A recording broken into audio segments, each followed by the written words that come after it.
Hai Madeline. Hai. Masih oke kan ini? Enggak deh. Iya ya. Udah harus dipotong lagi dong ini.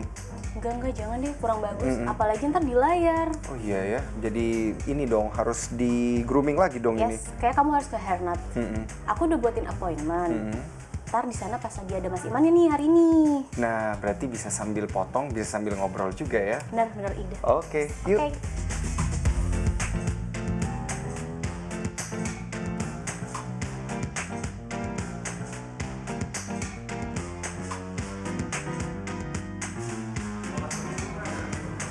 Selain penampilan, ternyata grooming itu juga sekarang penting untuk pria yang sering tampil di depan layar seperti saya ataupun seperti Anda ya, dan juga yang sering meeting sama orang-orang penting ataupun sering tampil di depan publik. Nah, karena sudah banyak nih yang sadar kalau grooming itu penting, bisnis barbershop juga akhirnya berjamuran di kota-kota besar di tanah air seperti di Jakarta, di Bandung, di Surabaya, Makassar ataupun kota-kota besar lainnya. Sekarang saya mau pergi ke barbershop langganan saya dan tentunya di Invest Time on Location saya akan bertanya tentang bagaimana strategi membangun bisnisnya dan gimana proyeksi ke depannya. Yuk.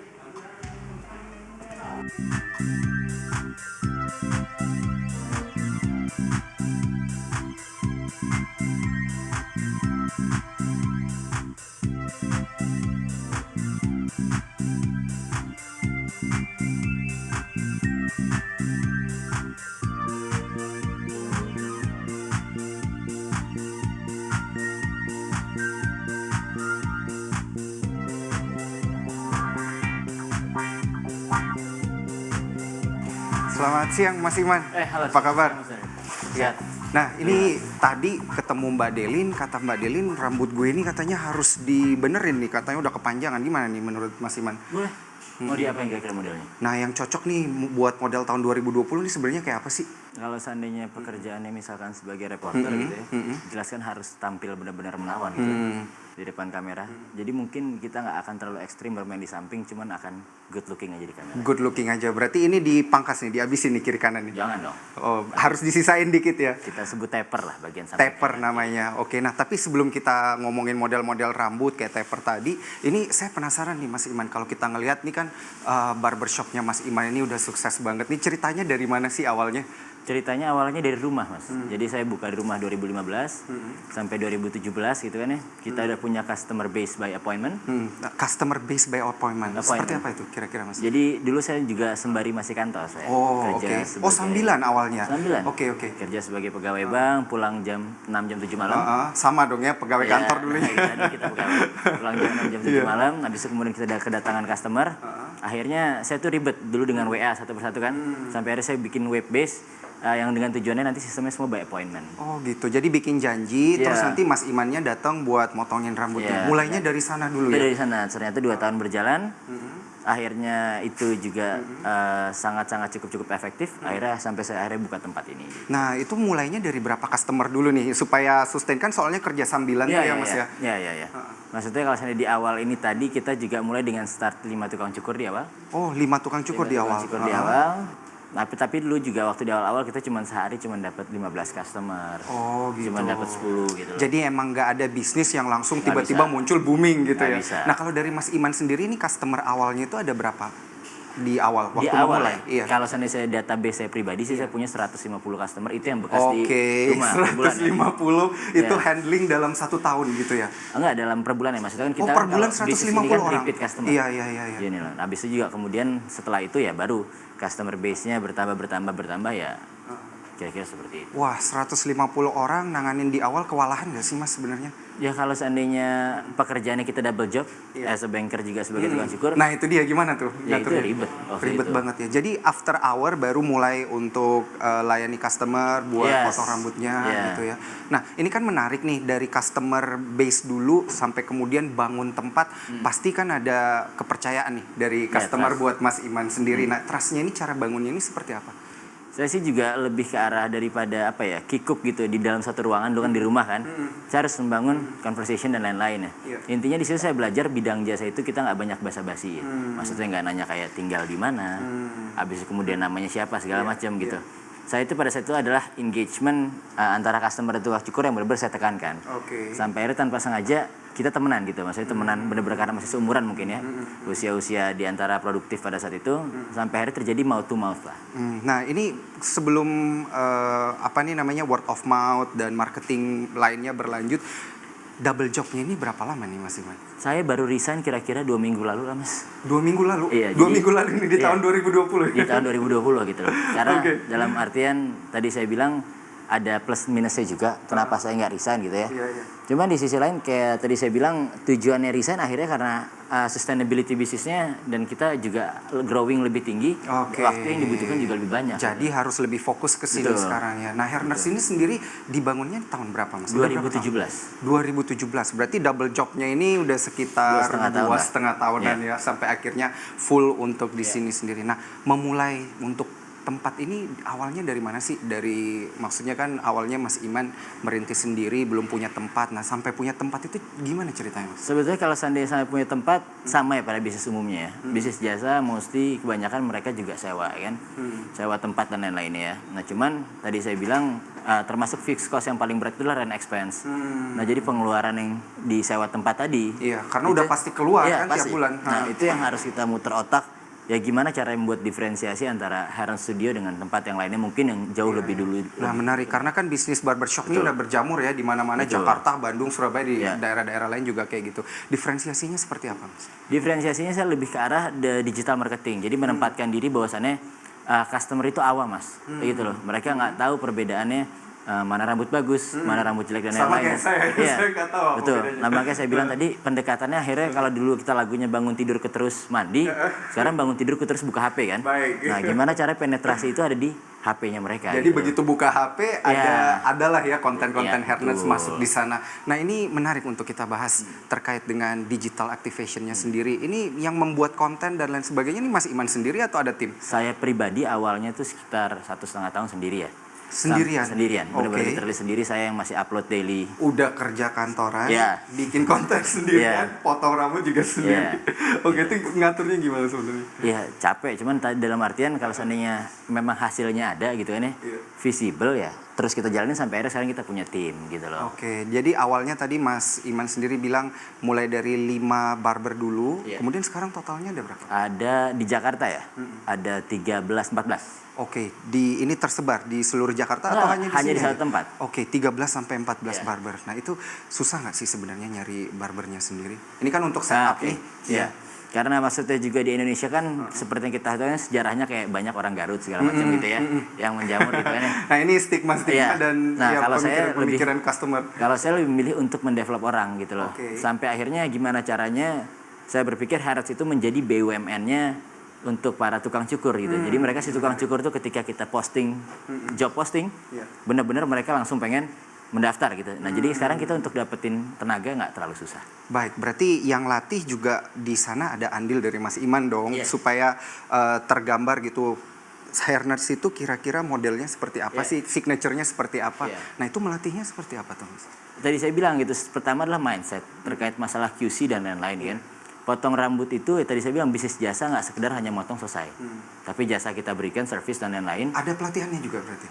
Lebih ke arah pendekatannya dulu saya bilang awal mulai startnya saya live di salah satu sosial media lah gitu kan ya. Nah ternyata penyebaran itu gampang satu Indonesia Raya gitu loh. Sampai akhirnya karena sosial media ya. Yes, betul sekali. Sampai akhirnya tadi saya bilang di titik itulah orang willing benar-benar untuk menjadi part of Herners Studio gitu. Nah ini berarti kalau dari sudut pandang Mas Iman sendiri mencari customer yang ingin memotong rambut itu nggak terlalu susah dong kalau di Jakarta ini? Tadi saya bilang tergantung bagaimana titik edukasinya kita gitu loh. Karena dalam artian harga kita cukup pricey ya. Maksudnya untuk di kelasan cowok gitu loh. Mungkin kalau sendiri untuk di kelasan cowok lebih mahal daripada harga kita di mall juga. Nah sampai akhirnya kita realize gitu, setiap tempat itu pasti punya segmentasi tersendiri gitu loh. Nah, sehingga ini juga jadi menarik, ada pricing strategy juga yang disebutkan oleh Mas Iman. Tapi sebelum kita lebih dalam lagi ke pricing strategy, ini masih dalam konteks membangun tempat ini sendiri. Ini modalnya modal sendiri nggak sih Mas Iman? Ini modal sendiri. Wow, semuanya? Modal sendiri semuanya. Oke, gimana cara memulainya? Apakah itu dari tabungan? Karena sebelumnya pernah bankir kan? Jadi awalnya itu dari tabungan.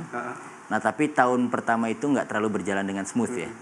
Jadi sampai akhirnya juga saya juga ada, tadi saya bilang ada benefit sebagai saya masih jadi pegawai bank pada saat itu, saya mendapatkan fasilitas pinjaman dari mana? Oke. Dari bank pada Dari saat bank. itu. Gitu. Menarik ini. Jadi ternyata saling membantu ya. Yes, Di sana pada saat itu. akhirnya Iya. ada hubungannya juga. Iya. Nah, tempat sudah terbentuk. Kemudian kalau kita lihat juga ada banyak tukang cukurnya atau barbernya di sini. Nah kan kalau kita lihat barbernya juga di sini pada stylist tuh. Nah ini apakah signature dari Hernet Yes, sendiri? kita termasuk signature. Kenapa kita nggak memilih untuk menggunakan seragam, gitu ya? Karena kita udah bukan anak sekolahan, ya. Maksudnya TK, SD, SMP, SMA ya. Maksudnya tujuannya seragam itu diadakan sebetulnya kan menghilangkan kesenjangan. Oke. Kalau seandainya dulu prinsipnya seperti itu kan. Nah cuman kalau di sini kita pengen mengeluarkan karakter mereka masing-masing yang berbeda gitu loh. Jadi pada saat customer datang pun, ya mereka tidak melihatnya sorry bukan hanya sekedar pegawai gitu loh, ngerti ya? Tapi benar-benar customer engagement between antara customer sama si tukang cukurnya. Gitu. Jadi lebih dekat ya nanti Yes. koneksi antara si barbernya dan si customernya. Betul. Nah kalau terkait dengan cabang Hernet sendiri ini sampai sekarang udah ada berapa nih cabang? Kalau seandainya cabang kita baru ada di Bandung aja, gitu kan. Berarti baru dua ya, Iya. Jakarta dan Bandung. Yes. Kenapa kita nggak mau buka cabang misalkan banyak-banyak segala macamnya? Jujur sampai saat ini terkait QC itu yang menjadi alasan utama ya. Oke, ini menarik. Boleh dijelasin mungkin Jadi- QC-nya ini karena melihat model potongan rambutnya atau signature-nya atau seperti apa? Tadi saya bilang gitu loh, setiap tangan itu pasti beda, Oke, beda rasa lah iya. intinya gitu ya. Bukan cuma makanan ya? Iya, cuma makanan. Setiap Rambut juga tangan kayak beda gitu. rasa lah gitu. Iya. loh. Kalau hanya sekedar potong rambut tadi udah nggak ada diferensiasi uniqueness kenapa orang willing to pay bayar mahal ke Hernet gitu loh. Nah tadi saya bilang untuk ngedevelop tadi tuh butuh kita mengedukasi customer yang nggak cuman kayak tadi saya bilang Jakarta Selatan. Sekarang kapasitas kita di sini per bulan sekitar 1.800 customer Mas ya. Oke, per bulan Per bulan 1.800. gitu Oke. loh. Tapi dengan asumsi tadi saya bilang kita punya 11 bangku di sini gitu loh. Once kita membuka cabang cuman hanya dengan 5 bangku, Iya. itu pasti rasanya akan beda gitu loh. Ambience-nya juga akan beda Yes. karena bakal ngantri banyak gitu ya. Iya gitu. Nah ini ngomong-ngomong tentang 1.800 customer kurang lebih nih Iya. yang potong rambut di Hernet ini, it's a lot of hair and it's a lot of Iya. head. Nah ini kira-kira dari sisi omset sendiri seperti apa? Dari omset sendiri itu growing, maksudnya kita ngerasain yang namanya per bulan dengan 5 bangku cuman 500 customer, 400 customer gitu ya. Sampai hari di sini kalau saya ditanya dari omset sendiri ya banyak berpikir bahwasannya wah bisnis cukur berarti enak ya gitu, akan besar ya gitu loh. Iya. Ya terserah Mas mau nanya nominalnya apa gimana gitu kan ya. Kalau dikatanya nominalnya ya mungkin ada sekitaran di angka 300 sampai dengan 400 kali ya Itu per bulannya. untuk laba bersih omset total? Ini omset ya. Oke. Kalau seandainya mau berbicara net profit, pendapatannya ya let's say salaries expense sama operational expense itu ada di kisaran 70% lah. Wow. Gitu berarti ya net profitnya ya sekitar 25 sampai dengan 30% ya kita times by kita kali dari I omset. can tadi. imagine you will grow this in this year. Nanti nah, 1.800 omset range-nya di sana, ada target nggak sih sebenarnya dari awal? Nah tadi saya bilang kita selalu menekankan quality over quantity sebetulnya. Jadi karena kita adalah appointment based, jadi every single barber atau tukang cukur di sini atau hairdresser, mereka itu batas maksimalnya sehari cuma bisa motong 8 orang Mas. Oke. Karena operational hours kita kan ada 11 jam. Oke. Ya, in every single person satu orang itu adalah 1 jam. Oke. Ya kan? Nah, mereka juga butuh istirahat Istirahat, kan. benar. Nah, istirahatnya saya kasih 3 jam dengan asumsi itu makan siang, makan malam sama satu leha-leha lah gitu loh. Nah, tapi 8 orang ini harus terpenuhi dan dalam artian kalian nggak usah mencari lebih lagi gitu loh. Karena segini cukup gitu. Karena tadi saya bilang kita nggak butuh kuantitinya, tapi kita butuh repeat customernya. Quality-nya itu. Iya, jadi kalau untuk ekspansi memperbesar lagi dari segi nilai jumlah customer, ya bukan customer yang kita tambah, tapi tukang cukur yang kita tambah gitu. Nah ini menarik kalau kita bicara tentang bagaimana Mas Iman sendiri ini melatih dari barber-barbernya itu. Nah cara ngatur dari sisi misalnya kayak fee-nya itu seperti apa sih? Karena kan tentunya pasti beda nih dengan Tempat-tempat. ya Mas Iman pasti ngerti lah kalau kerja kantoran kan Iya. gajinya bulanan gitu. Iya. Oke, jadi terkait masalah fixed income gitu ya. Saya sendiri pernah merasakan fixed income itu seperti apa gitu ya. Apakah pertanyaan saya kerja kantoran lebih besar gajinya daripada tukang cukur gitu? Enggak. Nah, disinilah tugas saya adalah menekankan bahwasannya industri kreatif itu otak Ternyata kiri itu bisa kasih penghasilan lebih ya? iya, itu udah bisa ibarat kata di Indonesia ini udah maju lah gitu loh. Kalau seandainya di luar mungkin dari pengamen bisa jadi penyanyi kan, atau orang yang berkarya seni, pelukis udah bisa jadi terkenal. Nah ini penggeraknya adalah mulai saya lakukan di sini gitu loh. Apa yang saya sharing ke mereka dari segi salary, itu lebih ke arah ke percentage gitu loh. Sekarang posisinya adalah 40% itu adalah salary-nya mereka, Pendapatannya 60% itu masuk ke Hernet Studio gitu loh. Loh kenapa nggak 50-50 gitu loh.